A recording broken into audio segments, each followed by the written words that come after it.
جب مارتھا اور بینا بنی قسط نمبر 2۔ ہم ان لڑکیوں کو مقتولہ کے منگیتر کی طرف لے آئے۔ یہ تو ہمیں پتہ چل گیا تھا کہ مقتولہ کے خیالات، انداز اور اس کی سوچیں کیا تھیں، اور وہ کس قسم کے اخلاق اور چال چلن کی لڑکی تھی۔ اس کی عمر ابھی 23-24 سال ہی ہوئی تھی۔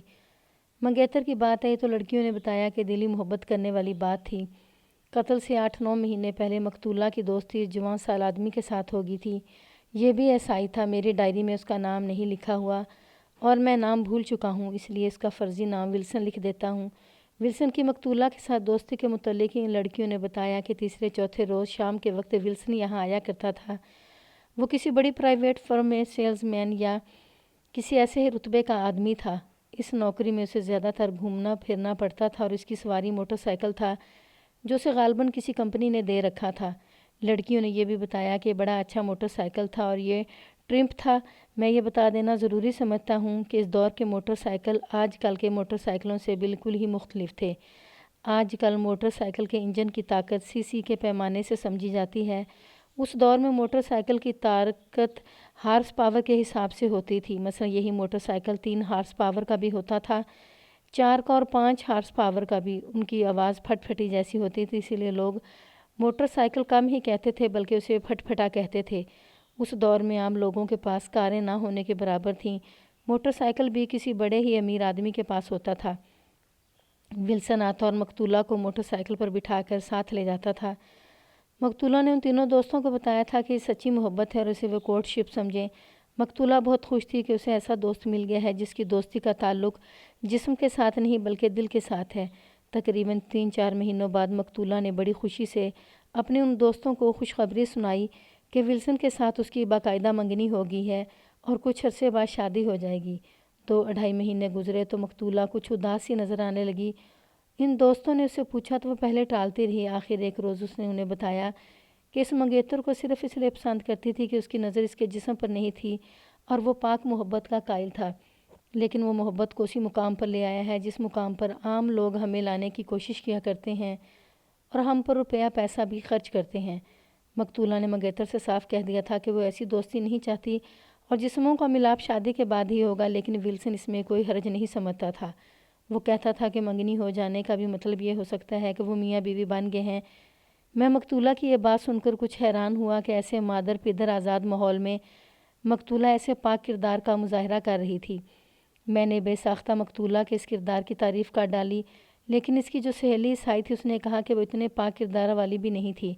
اپنے شعبے کے ڈائریکٹر انگریز اسکواڈرن لیڈر کے ساتھ اس کے تعلقات ناجائز بھی رہے تھے۔ اس نے کبھی شکایت یا افسوس کے رنگ میں یہ بات نہیں کی تھی کہ ایسا کرنے پر مجبور ہے، بلکہ بڑی خوشی سے سناتی تھی کہ اپنے افسر کو اس نے اپنی مٹھی میں رکھا ہوا ہے۔ البتہ اپنے منگیتر کے معاملے میں وہ بڑی بااصول نکلی۔ بڑی سنجیدگی سے کہا کرتی تھی کہ منگنی ہوئی ہے، 2 باقاعدہ گرجے میں شادی کر کے ہی ہمیں میاں بیوی والا کھیل کھیلیں گے۔ جوں وقت گزرتا گیا مقتولہ نے منگیتر ولسن سے بیزاری کا اظہار شروع کر دیا۔ وہ آتا تھا تو اس کے ساتھ موٹر سائیکل پر چلی جاتی تھی، لیکن اب وہ واپس آ کر پہلے کی طرح خوش نہیں ہوتی تھی۔ ان دوست لڑکیوں نے اسے کہا کہ وہ منگیتر سے خوش نہیں تو منگنی منسوخ کرا دے، لیکن وہ کہتی تھی کہ وہ اپنے ماں باپ کو ناراض نہیں کرنا چاہتی۔ ان لڑکیوں نے بتایا کہ مقتولہ پر روز بروز سنجیدگی طاری ہوتی جا رہی تھی اور وہ چپ چپ سی رہنے لگی تھی۔ اتنی خوش طبع اور ہر وقت ہنسی مذاق کے موڈ میں رہنے والی لڑکی میں یہ تبدیلی ان دوستوں کے لیے تکلیف دہ سی تھی۔ منگیتر کا یہ غلط مطالبہ بڑھتا جا رہا تھا۔ آخر ایک روز اس نے کہا کہ وہ منگنی منسوخ کرانے کی سوچ رہی ہے۔ ان دوستوں نے اسے مشورہ دیا کہ منگنی توڑنے کے بجائے وہ شادی جلدی کر لے تاکہ منگیتر کی بے صبری ختم ہو جائے، لیکن کوئی ایسی وجہ تھی کہ منگیتر ابھی شادی کے لیے تیار نہیں تھا۔ مقتولہ اسے دھوکہ سمجھتی تھی اور کہتی تھی کہ ولسن اس کے ساتھ شادی نہیں کرنا چاہتا بلکہ ناجائز تعلقات رکھنا چاہتا ہے۔ ایک رات وہ ولسن کے ساتھ جا کر واپس آئی تو بستر پر گر پڑی اور بہت روئی۔ ان 3 لڑکیوں میں سے ایک وہیں تھی۔ وہ پریشان ہو گئی اور مقتولہ سے پوچھا کہ آج کیا نئی واردات ہو گئی ہے۔ مقتولہ نے بتایا کہ ولسن کے ساتھ اس کی اچھی خاصی تلخ کلامی ہو گئی ہے، جسے وہ لڑائی جھگڑا کہتی تھی۔ اس دوست نے اسے یہی مشورہ دیا کہ منگیتر کی فرمائش پوری کرے یا منگنی توڑ دے۔ مقتولہ دراصل یہ صدمہ لیے بیٹھی تھی کہ اس نے پہلی بار دلی یا روحانی محبت کا ذائقہ چکھا تھا اور اسے کچھ اور ہی لذت اور سکون ملا تھا۔ ولسن اس روحانی سکون کو تباہ کر رہا تھا۔ مقتولہ نے یہاں تک کہا کہ ولسن اگر شادی کی خواہش کی بجائے ناجائز دوستی کی خواہش کرتا تو وہ شاید اسے قبول کر لیتی، لیکن وہ اتنی پاک اور پیاری محبت کا خون کرنے سے گھبرا رہی تھی۔ کیوں ملک؟ انسپکٹر کلارک نے مجھ سے پوچھا۔ میرا تو خیال ہے کہ مقتولہ نارمل ذہنی حالت والی لڑکی نہیں تھی، یا وہ اپنے ان دوستوں کو غلط باتیں بتاتی رہی ہے۔ 3 لڑکیوں نے باری باری کہا کہ مقتولہ کوئی غلط بات نہیں بتاتی تھی، ان کی بے تکلفی اور رازداری ایسی تھی کہ ایک دوسرے سے کچھ بھی نہیں چھپاتی تھیں۔ میں نے انسپکٹر کلارک سے اتنا کہا کہ اس کا خیال ٹھیک معلوم ہوتا ہے، اور میں خود بھی حیران ہوں، لیکن میں یہ بھی جانتا ہوں کہ اللہ جسے ہدایت دے کر راہ راست پر لانا چاہتا ہے اس کے دماغ میں ایک روشنی ڈال دیتا ہے۔ مقتولہ نیک اور بد کی تمیز رکھتی تھی۔ میں نے ان لڑکیوں سے پوچھا، کیا مقتولہ ولسن کے سوا کسی اور کو نہیں ملتی تھی؟ لڑکیوں نے بتایا کہ ایسا ہرگز نہیں ہے۔ وہ بڑی سوشل اور ملنسار لڑکی تھی، ایسا نہیں ہوا کہ اس نے اپنی پرائیویٹ زندگی ولسن تک ہی محدود کر لی ہو۔ اکثر شام کو باہر چلی جاتی تھی اور کبھی رات ذرا دیر سے بھی واپس آتی تھی۔ مثلاً اس نے ایک مسلمان فلائٹ لیفٹیننٹ امجد کے ساتھ آنا جانا شروع کر دیا تھا۔ یہ وہی امجد تھا جس کی فوٹو مقتولہ کے پرس سے نکلی تھی۔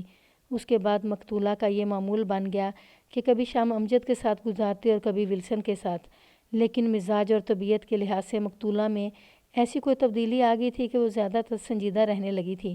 امجد کے متعلق مقتولہ نے اپنے دوستوں کو اتنا ہی بتایا تھا کہ اچھا آدمی ہے، اس کی عادات اچھی ہیں اور اخلاقی لحاظ سے گندا آدمی نہیں۔ لڑکیاں مقتولہ سے پوچھتی رہتی تھیں کہ امجد کی دوستی محبت والی ہے یا وقت گزارنے والی، لیکن مقتولہ اس کا کوئی صاف جواب نہیں دیتی تھی۔ دلچسپ بات یہ ہے کہ ان لڑکیوں کے ساتھ باتیں کرتے، پوچھتے اور ان کے صحیح جواب سنتے ہمیں ذرا سی بھی دشواری نہیں ہو رہی تھی۔ با اخلاق اور شریفانہ گھرانوں کی کسی عورت سے کسی مرد کے ساتھ تعلقات کی بات معلوم کرنا یا کسی مرد اور عورت کے تعلقات کی باتیں پوچھنا ناممکن نہیں تو بے حد مشکل ضرور ہوتا تھا، لیکن ان لڑکیوں میں اتنی بے باکی تھی جو بے حیائی کی حد تک پہنچ رہی تھی۔ کئی باتیں تو وہ بغیر پوچھے اگل دیتی تھیں۔ ناجائز دوستی کی در پردہ باتیں بھی کھل کر ہمیں بتا رہی تھیں۔ اس کی ایک وجہ تو یہ تھی کہ وہ آزاد ماحول کی لڑکیاں تھیں، دوسری وجہ یہ کہ میرے ساتھ ایک انگریز انسپکٹر تھا۔ لڑکیاں اس انگریز پر یہ ظاہر کر رہی تھیں کہ وہ بھی انگریزوں سے کم نہیں۔ تینوں لڑکیاں انگریزی بڑی اچھی بولتی تھیں۔ لڑکیاں ہمارے اس سوال کا جواب نہ دے سکیں کہ جب مقتولہ کی دوستی امجد کے ساتھ شروع ہوئی تو ولسن کا رد عمل کیا تھا۔ مقتولہ نے اپنے ان دوستوں کو اس دوستی کے متعلق کچھ بھی نہیں بتایا تھا۔ اس سلسلے میں لڑکیوں کے ساتھ جو باتیں ہوئیں ان سے میں نے یہ نتیجہ اخذ کیا کہ مقتولہ اب اپنی پرائیویٹ زندگی کی باتیں اپنے دوستوں سے کرنے میں محتاط ہو گئی تھی۔ یہ تو لڑکیوں نے صاف بتایا کہ مقتولہ زیادہ سنجیدہ رہنے لگی تھی۔ ایک روز مقتولہ نے اچانک اپنی دوستوں کے درمیان یہ بم پھینکا کہ وہ مسلمان ہو گئی ہے اور اب اس کا نام روبینہ مریم ہے۔ ان لڑکیوں نے یہ پرواہ کیے بغیر کہ میں مسلمان ہوں اس خبر پر اپنا رد عمل بے تکلفی سے بتایا۔ انہوں نے مقتولہ پر بہت زور دیا کہ وہ واپس اپنے مذہب میں آ جائے، مسلمانوں کے خلاف بہت باتیں کیں اور یہ بھی کہا کہ کسی مسلمان کی بیوی بنے گی تو خامد اسے پردے میں قید کر دے گا وغیرہ وغیرہ۔ لیکن مقتولہ تہ دل سے اسلام قبول کر چکی تھی اور اس نے لڑکیوں کو اپنا نیا سروس کارڈ دکھایا جو اس نے تبدیل کروا لیا تھا اور اس پر اس کا اسلامی نام لکھا ہوا تھا۔ میرے ایک سوال کا جواب دیتے ہوئے لڑکیوں نے بتایا کہ مقتولہ نے ان کے ساتھ دوستی ترک نہیں کی تھی، لیکن ان تینوں کے دلوں میں اب اس کا پہلے والا پیار نہیں رہا تھا۔ مقتولہ نے اس کی کوئی پرواہ نہ کی۔ پھر ایک روز ان لڑکیوں کو یہ خبر ملی کہ مقتولہ قتل ہو گئی ہے۔ ہم وکانیوں سے رخصت ہوئے تو 7 بج چکے تھے۔ ہماری پہلی کامیابی تھی کہ ہمیں یہاں سے بڑی قیمتی باتیں معلوم ہو گئی تھیں۔ میں اور انسپکٹر کلارک اس نتیجے پر متفق تھے کہ ہمارا مشتبہ نمبر 1 مقتولہ کا منگیتر ولسن ہے۔ لڑکیوں کی باتوں سے یہ بھی پتہ چلتا تھا کہ مقتولہ برائے نام مسلمان نہیں ہوئی تھی اور نہ ہی اس نے اپنے مسلمان دوست کو خوش کرنے کے لیے رسمی طور پر اسلام قبول کر لیا تھا، بلکہ وہ مذہب کی اس تبدیلی میں بہت ہی سنجیدہ تھی۔ ہم نے ایک خاص بات نوٹ کر لی، وہ یہ کہ سب انسپکٹر شنکر داس نے ضرورت ہی محسوس نہیں کی تھی کہ مقتولہ کی دوستوں سے اس کی پرائیویٹ زندگی کے متعلق کچھ معلوم کر لیتا جس طرح ہم نے کیا تھا۔ اس سے یہی ظاہر ہوتا تھا کہ شنکر داس تفتیش کو اپنی مرضی اور اپنے تعصب کے مطابق کسی اور طرف لے جا رہا تھا۔ اگلی صبح ہم اپنے آفس میں گئے تو مقتولہ کا باپ اور اس کا منگیتر آئے بیٹھے تھے۔ ہم پہلے باپ کو تفتیش والے کمرے میں لے گئے۔ قدرتی بات تھی کہ وہ بہت ہی مغموم تھا۔ اس سے ہم نے پہلی بات یہ پوچھی کہ اس کے دل میں کسی پر شک ہے کہ وہ اس کی بیٹی کا قاتل ہو سکتا ہے۔ وہ کتنی ہی دیر سر جھکائے سوچ میں کھویا رہا۔ سوچ لیں، اچھی طرح سوچ کر جواب دیں، میں نے کہا۔ جو آپ کے ذہن میں بات آتی ہے کہہ کر گزریں، ڈریں نہیں بالکل بھی۔ ہمارا مقصد آپ کی بیٹی کے قاتل کو پکڑنا ہے۔ آپ کی بیٹی مسلمان ہو گئی تھی، اگر مسلمانوں کے خلاف دل میں کوئی بات آتی ہے تو کہہ ڈالیں۔ جب بھی میں سوچتا ہوں بیٹی کے منگیتر کا نام ہی سامنے آتا ہے، باپ نے کہا، لیکن ایک مہربانی یہ کرنا کہ منگیتر سے تفتیش کرتے ہوئے میرا حوالہ نہ دینا، مجھے شک اسی پر ہے۔ انسپکٹر کلارک نے اسے کہا کہ اس کے شک سے ہم متفق ہیں، لیکن وہ وضاحت کرے کہ اسے اس شخص پر شک کیوں ہے، کیا اس نے کوئی ایسی باتیں کی تھیں؟ جی ہاں، میں خود بھی وضاحت کرنا چاہتا ہوں، باپ نے کہا۔ قتل سے 10-11 روز پہلے ولسن نے میرے گھر آ کر بڑے غصے میں کہا تھا کہ مارتھا نے اسلام قبول کر لیا ہے، اسے سمجھائیں کہ واپس اپنے مذہب میں آ جائے، ورنہ میں کسی اور طریقے سے اسے سیدھے راستے پر لاؤں گا۔ بیٹی نے ابھی مجھے یہ بات نہیں بتائی تھی، ولسن کو پہلے بتا دی۔ غصہ مجھے بھی آیا اور افسوس بھی ہوا تھا، لیکن ایک باپ کی حیثیت سے اسے سمجھانا چاہتا تھا۔ ولسن تو مرنے مارنے پر آیا ہوا تھا۔ ولسن کے ساتھ آپ کی بیٹی نے خوشی سے منگنی کی تھی۔ میں نے کہا کہ اس کے بعد کبھی آپ کی بیٹی نے آپ سے کوئی ایسی بات کی تھی جیسے وہ ولسن کے ساتھ اب اتنی خوش نہیں جتنی منگنی کے وقت تھی؟ جی ہاں، باپ نے جواب دیا۔ منگنی کے خاصے عرصے بعد مارتھا نے اپنی ماں سے کہا تھا کہ منگنی سے پہلے ولسن جیسا ہوا کرتا تھا اب وہ ویسا نہیں رہا۔ اس کی ماں نے مجھے بتایا، اور ایک بار مارتھا گھر آئی تو میں نے اور اس کی ماں نے الگ بٹھا کر اسے پوچھا کہ وہ ولسن سے اتنی بیزار کیوں ہوتی جا رہی ہے۔ مارتھا نے بڑے صاف الفاظ میں کہا کہ وہ ہے تو میرا منگیتر، لیکن اب وہ میرے ساتھ غلط قسم کی دوستی لگانا چاہتا ہے۔ اس کی فرمائش یہ ہوتی ہے کہ وہ ہوٹل میں کمرہ بک کروائے گا اور ایک دن رات وہاں گزاریں گے۔ مارتھا اس کی یہ فرمائش پوری نہیں کرتی تھی۔ باپ نے مزید وضاحت کرتے ہوئے جو باتیں سنائیں ان کا لب لباب یہ تھا کہ مقتولہ ولسن سے بالکل ہی بیزار ہو چکی تھی اور اس نے باپ کو بتایا تھا کہ ولسن اسے دھمکیاں دیتا ہے۔ باپ نے اس کی تصدیق کرتے ہوئے کہا کہ ولسن اسے یعنی باپ کو بھی دھمکیاں دیتا تھا۔ باپ نے 2-3 مرتبہ ولسن سے کہا کہ بہتر ہے کہ وہ مارتھا سے منگنی توڑ لے، لیکن وہ کہتا تھا کہ اس میں اس کی توہین ہے اور وہ مارتھا کو ایسا سبق سکھائے گا کہ واقعی عمر یاد رکھے گی۔ مختصر یہ کہ دل میں مارتھا کی محبت کی جگہ دشمنی پیدا کر لی تھی۔ باپ نے یہ بھی بتایا کہ ایک روز ولسن بڑے غصے میں آیا اور اسے کہا کہ مارتھا نے ایک مسلمان کے ساتھ اٹھنا بیٹھنا شروع کر دیا ہے، اسے سمجھائیں ورنہ اس کا نتیجہ اچھا نہیں ہوگا۔ ہمارے ایک سوال کا جواب دیتے ہوئے باپ نے کہا کہ سچی بات ہے کہ ولسن اسے بھی برا لگنے لگا تھا اور وہ خود چاہتا تھا کہ مقتولہ کے ساتھ اس کی منگنی منسوخ ہو جائے۔ ہمارے کہنے پر اس نے زیادہ واضح کر کے کہا کہ ولسن کچھ اوچھی اور گھٹیا باتوں پر اتر آیا تھا۔ باپ کو بھی معلوم ہو چکا تھا کہ مقتولہ نے ایک مسلمان کے ساتھ دوستی کر لی ہے اور اس کے ساتھ ہوٹلوں میں بھی جاتی دیکھی گئی ہے اور باہر باغ میں اس کے ساتھ دیکھی جاتی ہے۔ باپ نے اس کی کوئی خاص پرواہ نہیں کی تھی، لیکن ولسن اسے کچھ زیادہ ہی پریشان کرنے لگا تھا۔ میں نے کہا کہ سنا ہے ولسن کا بڑا بھائی پولیس انسپکٹر ہے اور امبالہ میں ہے۔ یہ سنتے ہی باپ نے کہا کہ اسے ولسن اور اس کا بڑا بھائی کا ڈراوا بھی دیتا رہتا تھا۔ ولسن کا خیال تھا کہ وہ کوئی سا بھی جرم کرے گا یا کسی پر ہاتھ اٹھائے گا تو اس کا بھائی اسے چھڑا لے گا۔ باپ نے یہ بھی بتایا کہ سب انسپکٹر شنکر داس کو بھی اس نے کہا کہ اسے ولسن پر شک ہے، لیکن شنکر داس نے ولسن کو صرف ایک بار رسمی طور پر تھانے بلایا تھا۔ قتل کے 3-4 روز ولسن کا یہ بھائی یہاں آیا تھا اور پتہ چلا تھا کہ تھانے میں کچھ وقت گزار کر واپس چلا گیا تھا۔ اس کے بعد ولسن کو شنکر داس نے پوچھا تک نہیں تھا۔ باپ نے ہمارے شک کی تائید کر دی۔ ہم نے اسے یہ یقین دلایا کہ اس کے حوالے سے کوئی بات نہیں ہوگی اور وہ ہر طرح محفوظ رہے گا، اور اسے کوئی نئی بات معلوم ہو تو کسی بھی وقت ہمیں آ کر بتا دے۔ اس طرح اسے مطمئن کر کے بھیج دیا اور ولسن کو اندر بلایا۔ وہ آیا تو ہم نے اسے بٹھا لیا۔ مسٹر ولسن، انسپکٹر کلارک نے اس کے پیچھے کھڑے ہو کر کہا، نہ اپنا وقت ضائع کرو اور نہ ہمیں پریشان کرو۔ وہ بڑے آرام سے کہہ دو کہ مقتولہ کو تم نے قتل کیا ہے۔ نہیں نہیں، اس نے اٹھ کر بڑی تیزی سے کہا، مجھ پر ایسا شک نہ کریں، میں مارتھا کو واپس اپنے مذہب میں لا رہا تھا۔ سنو ولسن، میں نے کہا، بیٹھ جاؤ۔ ایسی خوشی فہمی ذہن سے نکال دو کہ امبالہ سے تمہارا بھائی آ کر تمہیں چھڑا لے گا۔ یہ تھانہ نہیں، یہ وہ جگہ ہے جہاں پتھر بھی بول اٹھتے ہیں۔ بول پڑو گے تو فائدے میں رہو گے، اور اگر ہمیں بلوانا پڑا تو انتہائی سزا دلوائیں گے، جس کی سزائے موت کہتے ہیں۔ تعاون کرو گے تو عمر قید بھی نہیں ہونے دیں گے۔ اب یہاں سے تم گھر نہیں جا سکو گے۔ وہ رونے پر آ گیا، اقبال جرم کی طرف آتا ہی نہیں تھا۔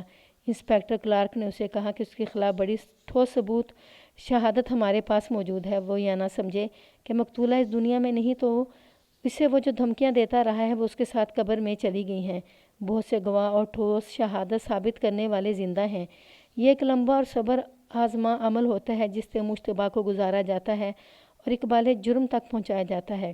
یہ سارا عمل بیان کرنا ضروری نہیں، ورنہ بات غیر دلچسپ حد تک طویل ہو جائے گی۔ ولسن مان نہیں رہا تھا۔ ہم نے ہر وہ بات اس کے سامنے رکھی جو مقتولہ کی دوست نے اور مقتولہ کے باپ نے ہمیں بتائی تھی۔ ولسن ہر بات کی وضاحت کرنے کی کوشش کرتا تھا، لیکن اس کی زبان بری طرح ہکلا رہی تھی۔ اس کی حالت ایسی ہو گئی کہ بعض باتیں تو ایسی الجھی ہوئی تھیں جن کا کوئی مطلب ہی پلے نہیں پڑتا تھا۔ مختصر بات یہ کہ وہ اپنے انداز اور اوٹ پٹانگ باتوں اور حرکتوں سے اپنے خلاف شک پختہ کرتا چلا گیا۔ ہم دونوں انسپکٹروں نے یہ فیصلہ کیا کہ اسے حوالات میں بند کر دیا جائے اور سوچنے کی مہلت دی جائے، اور اگر پھر بھی یہ انکار پر قائم رہتا ہے تو دوسرا طریقہ اختیار کیا جائے گا۔ چنانچہ اسے ہم نے کہا کہ وہ ہمارا مہمان رہے گا اور سیل میں بیٹھ کر آرام سے سوچے اور اس کا جی چاہے ہمیں بتا دے اور اقبالی بیان دے دے۔ اگر تعاون نہیں کرے گا تو اسے اس عمل میں ڈال دیا جائے گا جس کی کہانیاں اس نے سنی ہوں گی، اور اگر وہ یہاں مر بھی گیا تو اس کا کوئی پرسانے حال نہیں ہوگا، اس کی لاش غائب کر دی جائے گی۔ وہ تڑپتا چیختا اور کچھ نہ کچھ بولتا رہا اور ہم اسے دھکیلتے گھسیٹتے ہوئے سیل میں بند کر آئے۔ میں نے مقتولہ کے باپ سے پوچھ گچھ سے پہلے ایئر ہیڈ کوارٹر فون کر دیا تھا کہ فلائٹ لیفٹیننٹ امجد کو ہمارے ہیڈ کوارٹر بھیج دیا جائے۔ وہ ایئر ہیڈ کوارٹر کے ایک ہی شعبے میں کام کرتا تھا۔ مقتولہ کے باپ اور ولسن سے فارغ ہوئے تو ہمیں بتایا گیا کہ فلائٹ لیفٹیننٹ امجد 1 گھنٹے سے آیا بیٹھا ہے۔ ہم نے اسے تفتیش کے کمرے میں بلا لیا۔ بڑا خوبرو جوان تھا، 25 سال سے کچھ اوپر عمر تھی۔ مجھے وہ اس لیے بھی اچھا لگا کہ اسی دوست نے مقتولہ کو مسلمان کیا تھا۔ ہم نے اس کے ساتھ کچھ ذاتی باتیں شروع کر دیں تاکہ وہ ہمارے ساتھ بے تکلف ہو جائے۔ وہ فائٹر پائلٹ تھا اور انڈین ایئر فورس کے ایک فائٹر اسکواڈرن میں رہا تھا۔ اس وقت Indian air force Royal Indian air force کہلاتی تھی کیونکہ یہ انگریزوں کی ایئر فورس تھی۔ امجد فائٹر پائلٹ تھا، لیکن 1 سال پہلے اسے نہ جانے کیا ہو گیا کہ جو ہی جہاز زمین سے اٹھتا اور کچھ بلندی پہ لے جاتا تو اس کا بلڈ پریشر گرنا شروع ہو جاتا تھا۔ چند مرتبہ تو بلڈ پریشر اتنا گر گیا کہ اسے چکر آنے لگے اور وہ ہوائی جہاز واپس اتار لایا، اور 1-2 مرتبہ وہ لینڈنگ کے وقت کریش ہوتے ہوتے بچا۔ اس کا ڈاکٹری معائنہ ہوا، علاج بھی ہوا، لیکن یہ نقص رفع نہ ہو سکا کہ ہوا میں بلند ہوتے ہی اس کا بلڈ پریشر گر جاتا تھا۔ نقص خطرناک تھا۔ وہ اثر و رسوخ والے باپ کا بیٹا تھا۔ اس کی کوششوں سے امجد کو فلائنگ سے ہٹا کر ایئر ہیڈ کوارٹر کے ایک شعبے میں دفتر میں کام پر لگا دیا گیا۔ اس کے ساتھ باتیں ہوئیں تو ہم نے دیکھا کہ وہ پر اعتماد انداز میں بولتا ہے اور کوئی الجھاؤ نہیں رکھتا۔ انسپکٹر کلارک سے وہ مرعوب نہیں ہوا کہ یہ ایک انگریز ہے، بلکہ اسے اپنے برابر سمجھ کر بات کرتا تھا۔ ہم اسے مقتولہ کی دوستی کی طرف لے آئے۔ اس نے بلا جھجک ساری بات بتا دی۔ یہ میں اپنی زبان میں سناؤں گا۔